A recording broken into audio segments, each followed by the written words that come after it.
Mas eu dedico à minha querida irmã, Érica. Érica que me fez amar a pessoa, sempre... Eu amo a pessoa por conta da Érica e eu acho que a Érica é um poema de pessoa e acho que todo mundo devia dar chance à pessoa. Ponha mais pessoa na sua vida.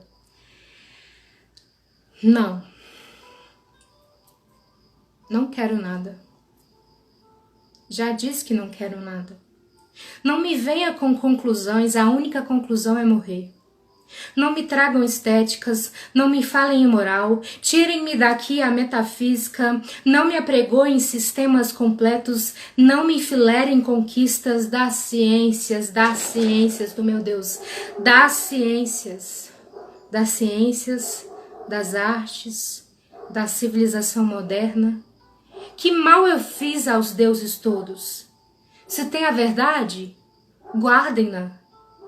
Sou um técnico, mas tenho técnica só dentro da técnica. Fora disso sou doido, como todo direito a sê-lo, com todo direito a sê-lo, ouviram?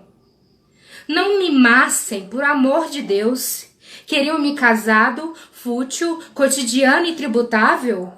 Queriam-me o contrário disso, o contrário de qualquer coisa? Se eu fosse outra pessoa, fazia-lhes a toda a vontade. Assim como sou, tenham paciência. Vão pro diabo sem mim. Ou deixe-me sozinho pro diabo, para que vamos ir juntos?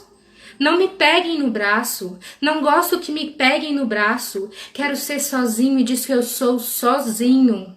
Ah, que maçada quererem que eu seja de companhia. O céu azul, o mesmo da minha infância, eterna verdade vazia e perfeita, o macio tejo ancestral e mudo, pequena verdade onde o céu se reflete, a mágoa revisitada, Lisboa de outrora de hoje, nada me dais, nada me tirais, nada sois que eu me sinta, deixem-me em paz, não tardo, que eu nunca tardo, enquanto tardo o abismo e o silêncio, quero estar sozinho. Esse é o incrível pessoa.